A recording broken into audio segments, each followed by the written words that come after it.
Hello dear students, welcome to all at Meenakshi e tutor. Dear students, अगर आप हमारे channel पर नए आए हैं तो प्लीज़ इसे सब्सक्राइब करें ताकि आपको लेटेस्ट अपडेट्स मिलती रहें।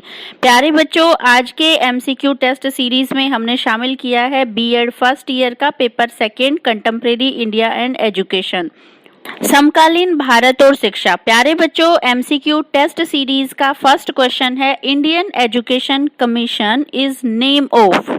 तो यहाँ इसका आंसर है हंटर कमीशन। इसे भारतीय शिक्षा आयोग भी कहा गया है और इस कमीशन की स्थापना चार्ल्स वुड के घोषणा लेख में प्रतिपादित भारतीय शिक्षा प्रणाली के प्रगति स्तर की समीक्षा करने के लिए विलियम विल्सन हंटर की अध्यक्षता में की गई थी। और इस कमीशन में 8 भारतीय सदस्यों को भी शामिल किया गया था। चूंकि ये भारत की शिक्षा प्रणाली से संबंधित है और भारतीय सदस्य भी 8 इसमें शामिल थे, इसी वजह से इसका नाम भारतीय शिक्षा आयोग भी है। नेक्स्ट क्वेश्चन है, वुड डिस्पैच इम्पोर्टेंट और डॉक्यूमेंट्स वाज रिलीज्ड ऑन।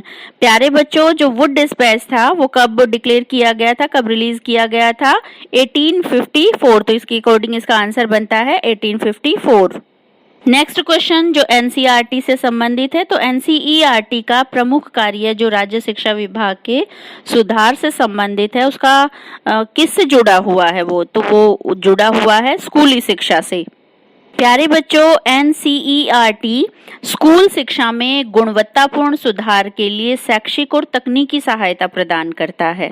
जैसा कि आप एक्सप्लेनेशन के थ्रू समझ पा रहे हैं कि ये परिषद जो है भारत में स्कूली शिक्षा संबंधी सभी नीतियों पर कार्य करती है और इसका मुख्य कार्य है शिक्षा एवं समाज कल्याण मंत्रालय को विशेषकर स्कूली शिक्षा के संदर्भ में सलाह देने और नीति निर्धारण करने का है।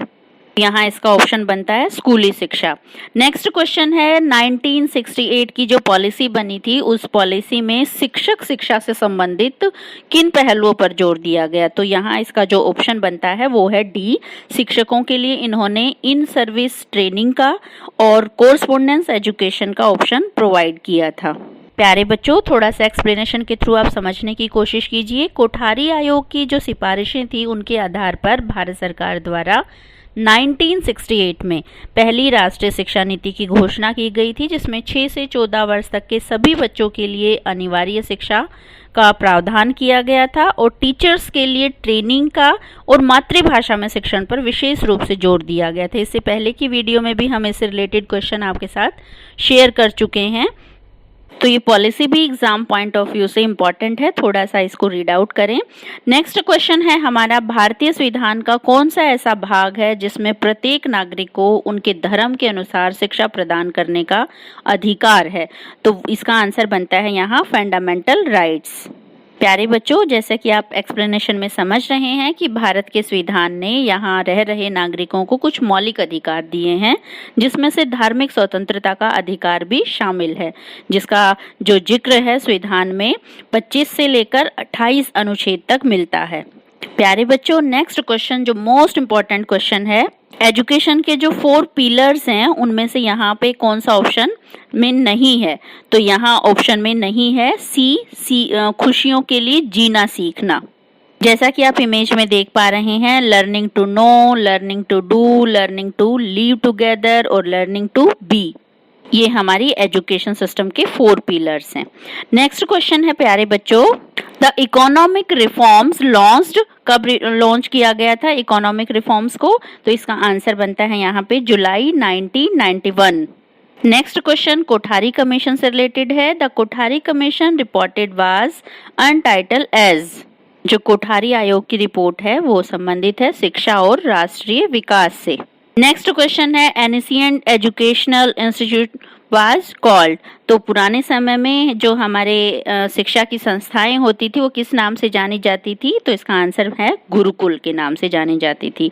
नेक्स्ट क्वेश्चन है, एजुकेशनल इक्वलिटी इज अ, जो शिक्षा की समानता है वो क्या है? एक मौलिक अधिकार है। प्यारे बच्चों, जैसा कि आप एक्सप्लेनेशन में देख पा रहे हैं, 46वां संशोधन जो 2002 में हुआ था, भारत के संविधान में एक आर्टिकल जोड़ा गया था 21A। तो इसमें क्या था कि शिक्षा जो है एक मौलिक अधिकार के रूप में शामिल की गई, जिसमें 6 से 14 वर्ष तक के सभी बच्चों को मुफ्त और अनिवार्य शिक्षा का प्रावधान किया गया था। प्यारे बच्चों, मुझे उम्मीद है आप इन क्वेश्चंस को आसानी से समझ रहे होंगे। हमारे चैनल के साथ लगातार जुड़े रहने के लिए थैंक यू।